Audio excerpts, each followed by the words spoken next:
Calmez-vous. Mesdames, Messieurs, bonjour et merci de votre présence ce jour pour cette conférence de presse. Vous aurez constaté que nous n'en avons pas eu la semaine dernière et donc nous reviendrons sur certains sujets que nous estimons importants mais que nous n'avons pas eu le temps d'aborder avec vous la semaine dernière. Nous souhaitons d'abord, au nom du ministère de la Communication, dans son ensemble, et en particulier au nom des acteurs du monde du cinéma, renouveler toutes nos condoléances à la famille de M. Philippe Maury qui nous a quittés. Ces condoléances s'adressent bien entendu aux membres de la famille, mais à la famille plus large du cinéma. Pour des obsèques qui sont prévues à Lambaréné, le ministère de la Communication sera représenté et les différentes entités du ministère de la Communication seront également représentées. Je voudrais donc aborder les sujets qui nous concernent principalement ce jour. Vous le savez déjà, le chef de l'État a procédé à l'inauguration le 8 juin de l'école des mines de Moanda. C'est une inauguration très importante dans la mesure où elle rentre dans le cadre de la formation telle qu'envisagée par les plus hautes autorités, mais surtout s'agissant de la vision d'un Gabon industriel. Le Gabon industriel ne se fera pas sans des Gabonaises et des Gabonais formés au métier de la mine et au métier de l'exploitation des mines et des minerais. Donc il s'agit là d'une inauguration très importante. Et vous le savez déjà, la rentrée scolaire prochaine verra l'arrivée des premiers étudiants qui vont pouvoir être formés à Moanda. Il y a également eu l'inauguration d'une entité industrielle s'agissant de la production du ciment, la CIMAF. Là également, c'était un engagement du chef de l'État. Vous savez que l'accord portant construction de cette usine a été signé lors du New York Forum Africa de 2013 et cette entité a été donc construite sur un partenariat avec le Royaume du Maroc et qui emploie aujourd'hui 200 personnes. Là aussi, il s'agit de renforcer l'offre en ce qui concerne la distribution du ciment dans notre pays. C'est une entité très importante puisque à la fois les industriels mais également les ménages ont besoin de ciment pour leurs différentes consommations de construction ou d'autoconstruction. Là également, s'agissant de la question de l'emploi, qui est une question importante pour le chef de l'État, tirant les leçons d'une expérience malheureuse vécue il y a quelques années, où, s'il vous souvient, le gouvernement de la République avait demandé à un opérateur intervenant dans le secteur de l'agriculture de ne pas aller recruter à l'étranger des personnels, des ouvriers. Cet opérateur avait donc été contraint par le gouvernement de recruter prioritairement des Gabonais. Seulement au bout de 3 mois d'appel et d'attente, sur les 6 000 demandes qui étaient attendues, seuls 1 500 dossiers ont été enregistrés, déposés par des Gabonais. Donc, tirant les leçons de cela, et toujours dans le souci d'apporter de l'emploi aux Gabonaises et aux Gabonais, le gouvernement a négocié avec un opérateur, Olam, pour pouvoir former des jeunes compatriotes pour que dans très peu de temps, 1 an, 2 ans maximum, à l'issue de leur formation, qu'ils remplacent petit à petit les personnels expatriés qui occupent des emplois qualifiés au niveau de toutes les structures d'Olam. Il faut savoir que l'intérêt, lorsqu'on lance la transformation locale des matières premières, lorsqu'on se lance dans l'agriculture, c'est quand même pas de n'avoir pour les Gabonais que des emplois sous-qualifiés. L'intérêt, c'est aussi d'apporter la formation pour que ces emplois qualifiés soient occupés par des Gabonaises et des Gabonais qui le désirent. C'est ainsi que le gouvernement a encouragé le groupe Olam à faire en sorte qu'il y ait des contrats de formation pour des jeunes compatriotes dans les métiers en rapport avec l'exploitation des plantations d'EVA et de palmiers à huile. Vous savez que l'année scolaire a été particulièrement chahutée et le gouvernement s'était engagé à faire en sorte qu'il parvienne à régler les problèmes qui se posaient pour que l'année scolaire connaisse une fin plutôt heureuse. Et nous sommes aujourd'hui en train de constater que l'année scolaire tire doucement à sa fin. Les examens de fin d'année ont commencé, le CEP est terminé, je pense le brevet d'études également. Nous attendons maintenant le baccalauréat. Quant à l'enseignement supérieur, hormis la situation à l'USTM, la plupart des autres établissements d'enseignement supérieur connaissent une fin d'année scolaire progressive. Donc nous tenons également à le relever. Le président de la République effectuera des déplacements dès demain. Il effectue quelques visites de chantier dans les quartiers de Libreville aujourd'hui, au 1er arrondissement et au 2e arrondissement, s'agissant de quelques travaux d'infrastructure. Mais pour ce qui est des déplacements, il y a donc un déplacement prévu à Mouila dès demain pour la récolte du palmier à huile. C'est un engagement qui avait été pris d'étendre la production nationale de palmier à huile. Et là, nous arrivons maintenant au stade de la récolte. La capitale de Langouni accueillera donc le chef de l'État. Et cette récolte qui intervient après celle d'Awala à Kango marque véritablement le retour d'une réelle production agricole nationale, notamment en ce qui concerne les produits d'exportation. Je voudrais rappeler que 6 ans après la signature de l'accord entre le gouvernement gabonais et le groupe Olam, dans le cadre d'un partenariat public-privé, ces plantations ont progressivement pris corps et emploient de nombreux Gabonais. Il y a aujourd'hui, dans le groupe Olam, aussi bien depuis Bitam, Kango, Mouila, 8000 Gabonais qui y travaillent, 8000. Et sur l'espace de Mouila, toutes les plantations emploient un peu plus de 6000 personnes. Après Mouila, le chef de l'État se rendra vendredi à Port-Gentil. À Port-Gentil, ce sera pour l'inauguration de l'aéroport international de cette ville qui a été totalement reconstruit, y compris l'aérogare, pour être mis aux normes internationales. La ville de Port-Gentil qui doit également accueillir, comme vous le savez, une poule de la CAN 2017. Voilà ces infrastructures améliorées et Port-Gentil, lorsque la route sera achevée, sera désormais connecté aussi bien par voie terrestre, par voie maritime que par voie aérienne. Je voudrais là aussi, pour ce qui concerne la politique proprement dite, rappeler la date prévue pour l'élection présidentielle cette année 2016. Nous l'avons déjà fait, mais nous tenons à rappeler que l'élection cette année se tiendra conformément à la Constitution, conformément au calendrier électoral établi à cet effet. Et donc, le collège électoral cette année, le scrutin, aura lieu le 27 août. Il n'y aura pas une autre date. Le 27 août aura lieu l'élection présidentielle. La date de dépôt de candidature est fixée au mardi 12 juillet à 18 h. La campagne électorale sera ouverte le 13 août à 0 h pour s'achever le 26 août à minuit. Ces délais sont conformes à la Constitution. Et nous nous félicitons d'ailleurs de ce que les états-majors des partis politiques se préparent à investir des candidats. D'autres ont déjà investi des candidats. Ça veut dire que chacun a bien compris que l'élection aura lieu cette année au mois d'août. En rappel, nous avons, après la rencontre de haut niveau du mois de janvier 2016, organisé il y a quelques jours des séances de formation destinées aux journalistes et aux forces de sécurité et de défense concernant la couverture des élections.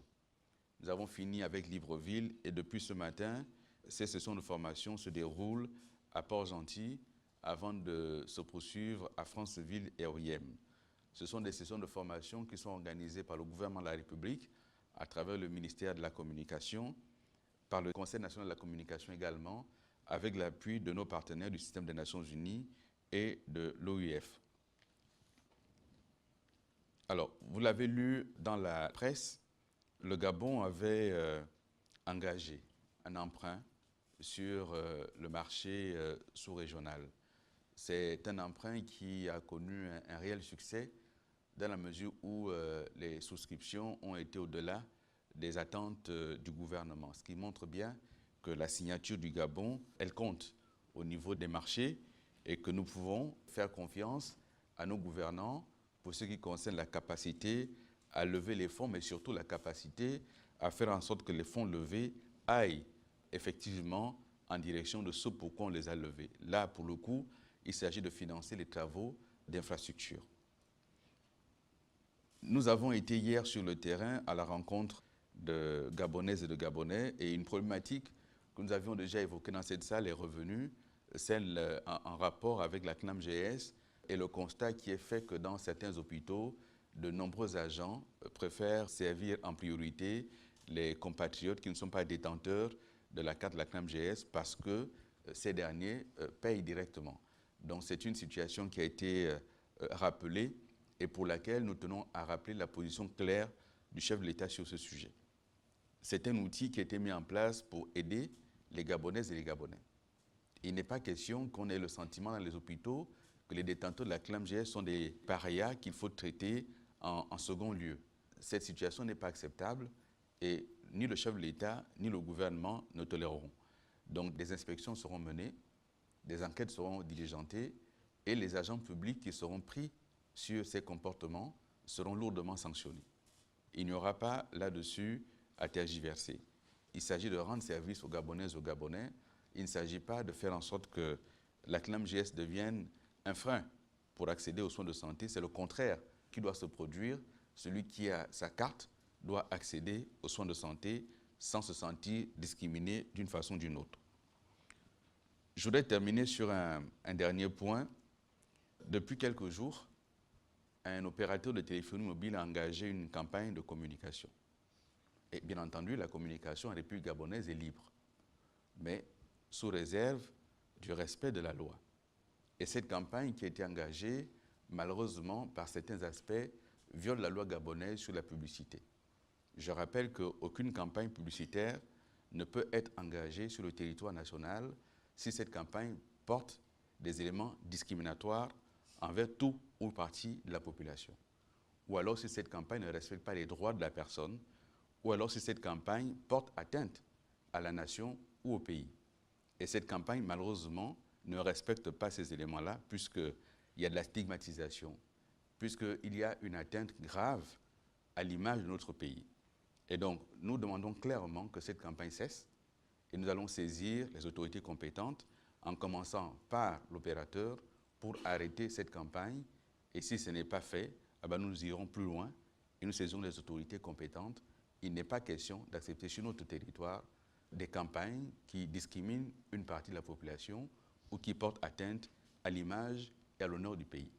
Merci de votre attention et je suis à votre disposition pour vos questions. Oui. Merci, Monsieur le ministre. Monsieur le ministre, je vais revenir sur le calendrier de l'élection présidentielle. Vous avez dit que chacun a bien compris que l'élection aura bien lieu le 27 août prochain.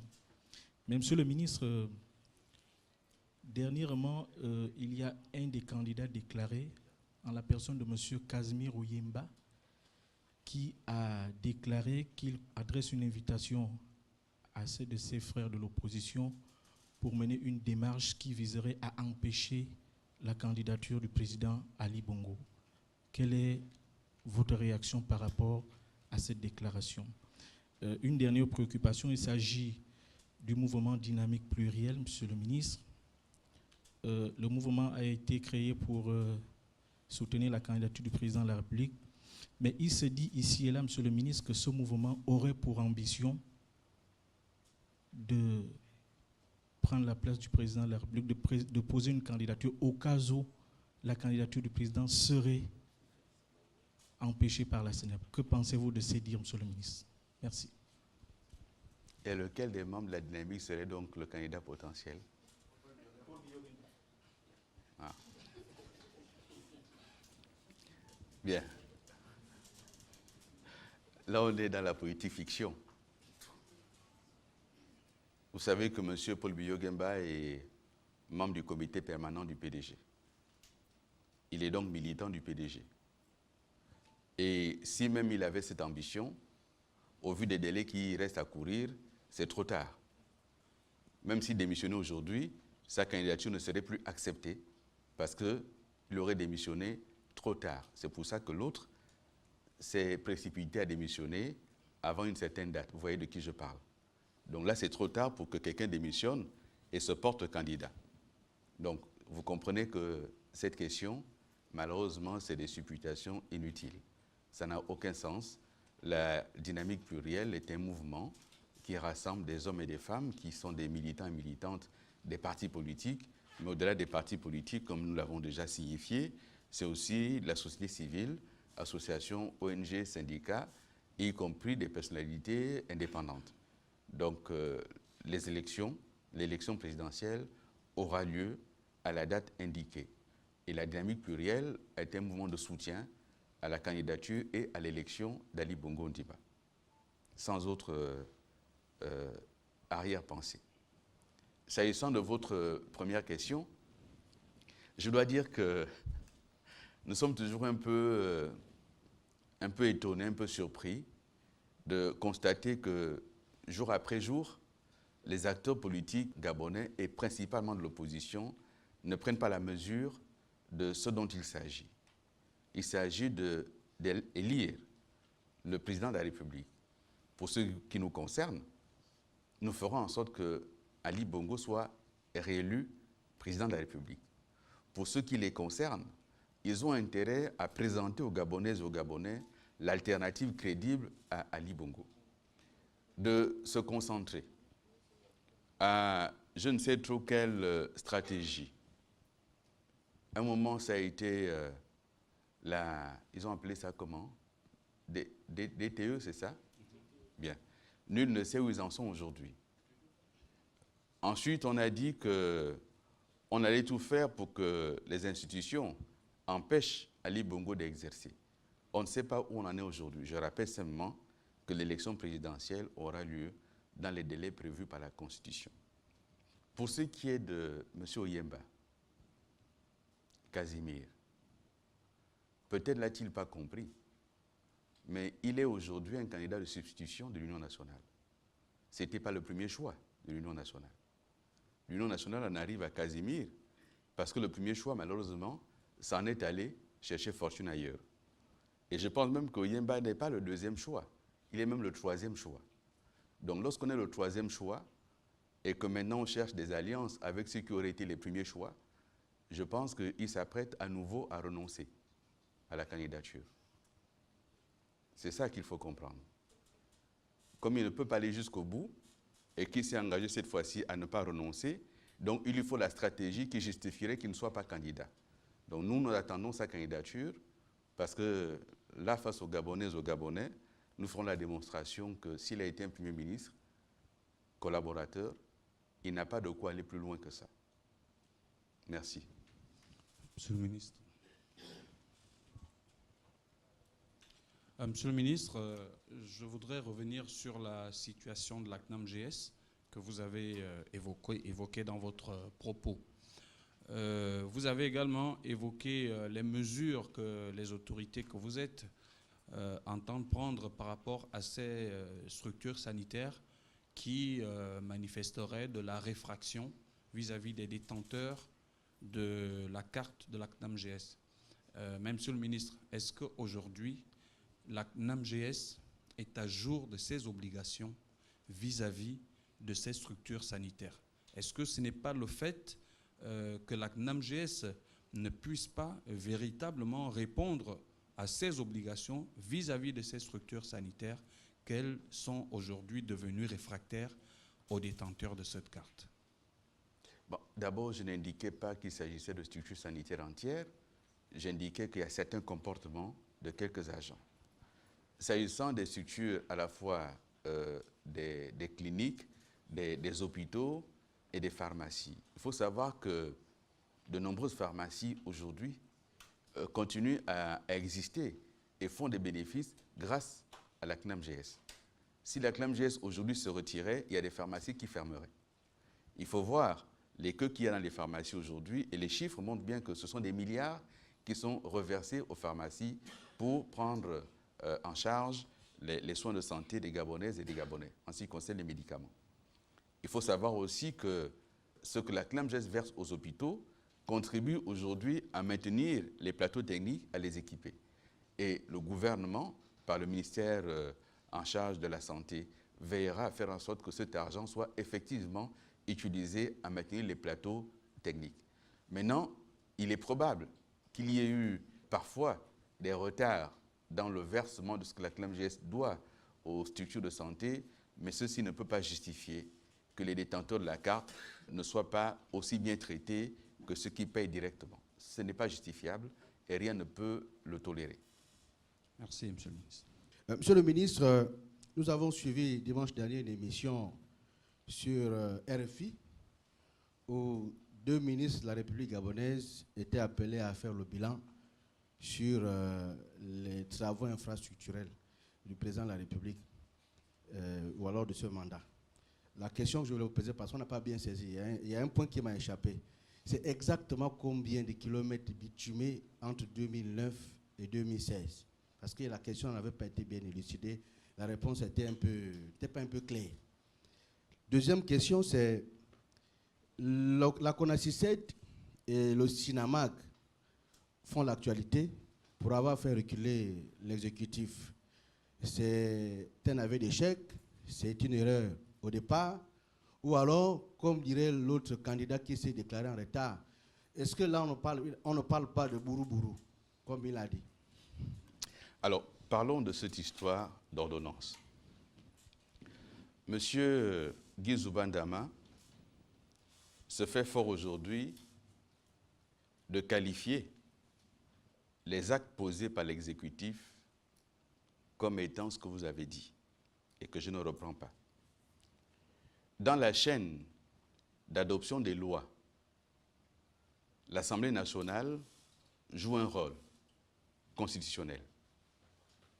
Et nous nous sommes rendus compte que ce monsieur s'est servi de l'Assemblée nationale pour bloquer des réformes importantes pour nourrir ses ambitions. Je prendrai 2 exemples. Le premier, c'est lui-même qui l'a tiré lors de sa démission, le Code de la communication. Vous avez des confrères qui ont été condamnés au tribunal récemment. Si le Code de la communication, l'ordonnance 18, avait été adopté, nous n'en serions pas là. Mais pourquoi cette ordonnance n'a pas été adoptée? Parce que nous nous rendons bien compte qu'un certain nombre de vos confrères étaient d'intelligence et de mèche avec ces gens-là pour empêcher l'adoption de l'ordonnance. Mais nous sommes repartis au Conseil d'État pour une loi en bonne et due forme.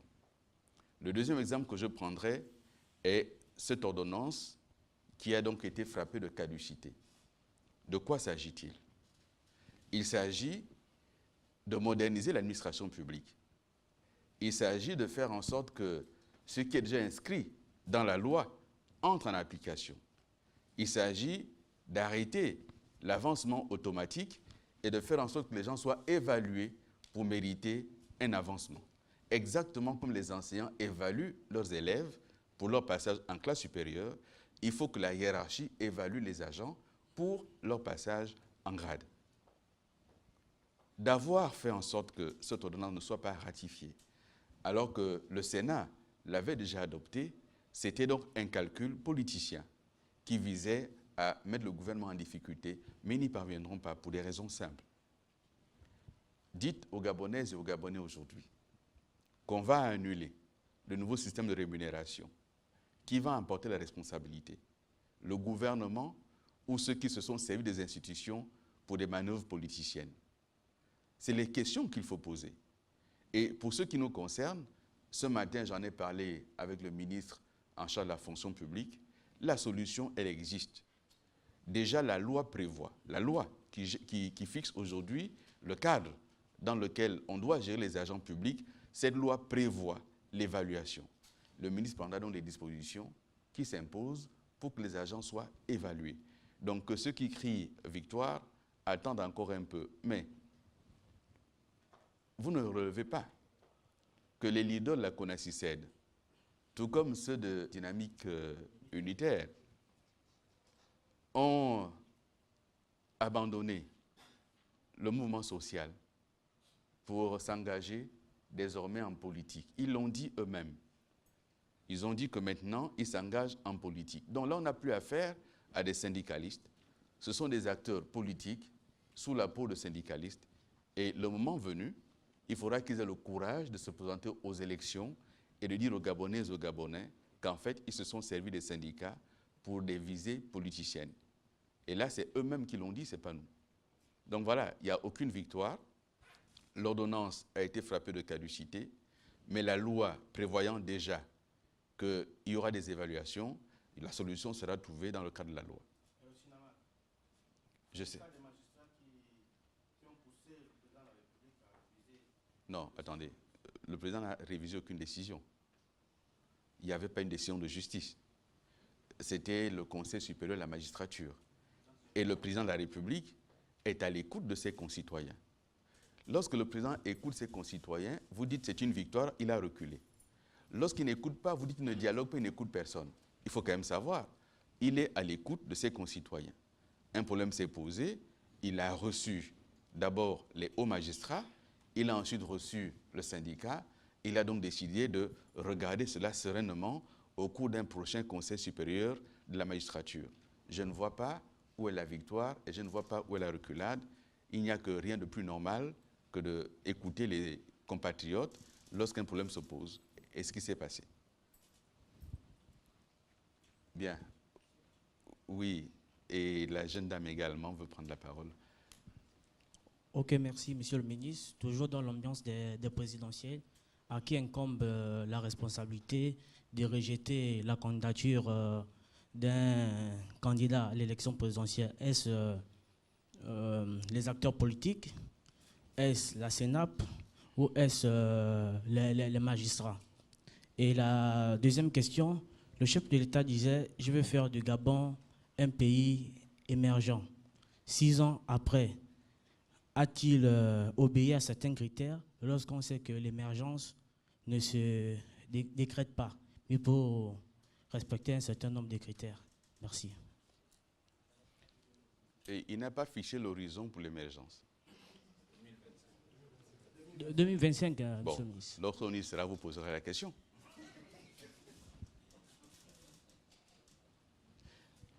Concernant votre première question, qui peut rejeter la candidature?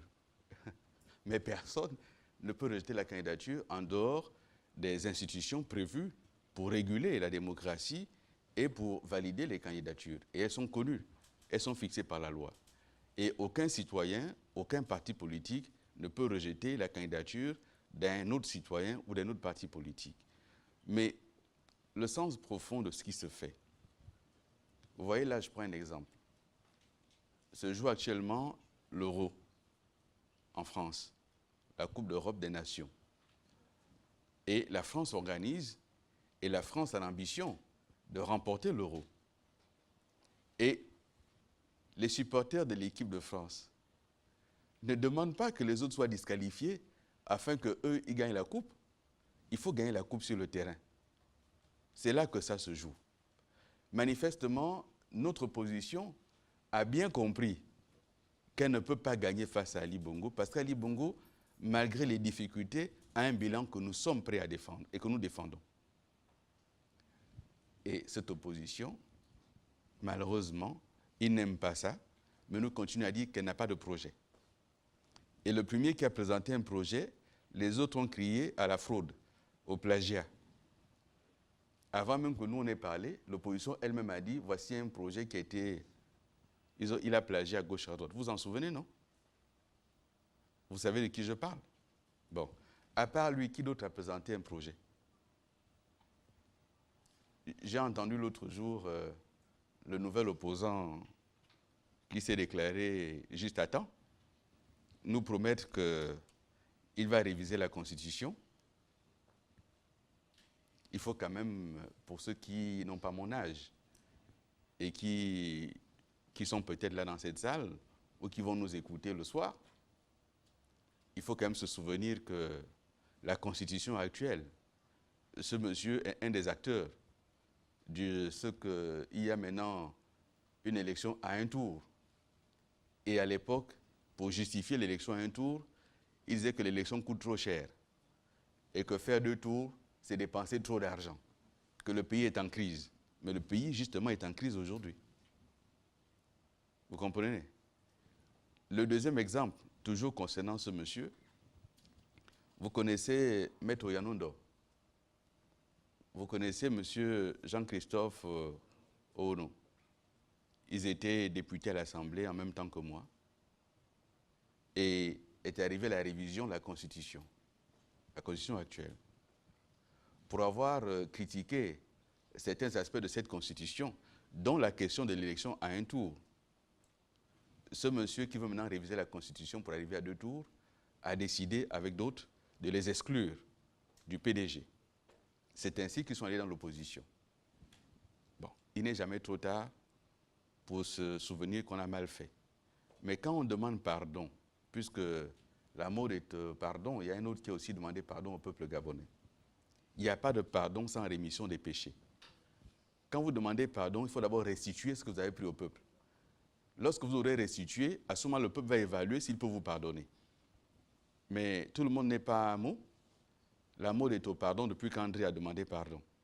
Mais il y en a qui demandent pardon, on attend de voir ce que le peuple décidera. En ce qui le concerne, lui, particulièrement, nous aurons l'occasion de parler et de dire ce que nous savons. Et à ce moment-là, on verra à qui il demandera réellement pardon. Mademoiselle. Des us et coutumes étant les valeurs d'une société, j'aimerais savoir ce que le gouvernement met en place pour lutter contre la disparition de nos us et coutumes ici au Gabon, bien sûr. Et d'autre part, nous constatons que le président de la République, Ali Bongo Ondimba, effectue beaucoup de déplacements au niveau de la province du Logoué maritime. Ce n'est pas pour une façon d'acheter la confiance des habitants de cette province au détriment de son adversaire. Merci, Monsieur le ministre.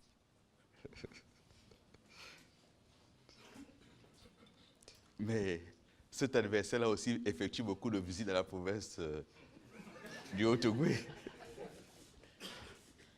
Non, mais vous savez, Port-Gentil, c'est la capitale économique de notre pays. Et c'est vrai que pendant de très longues années, Port-Gentil n'avait pas bénéficié d'une attention pour que les infrastructures soient à niveau. Là, il s'agit de remettre des infrastructures à niveau, notamment par rapport à la CAN qui va arriver, mais aussi par rapport au fait que c'est notre capitale économique. Il faut quand même que les infrastructures soient à niveau. Et donc, le président s'y rend régulièrement. Il y va cette semaine.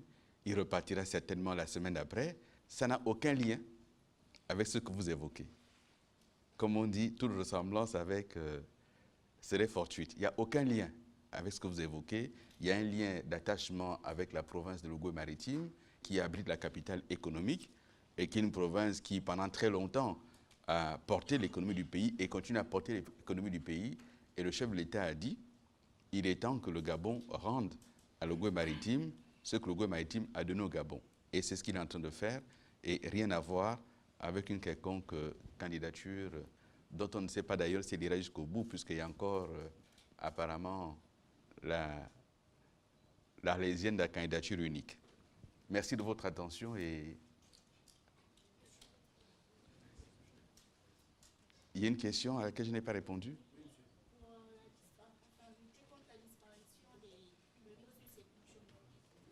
Ah, le patrimoine culturel, vous savez qu'au gouvernement, il y a un ministère de la Culture, dont c'est l'orientation première.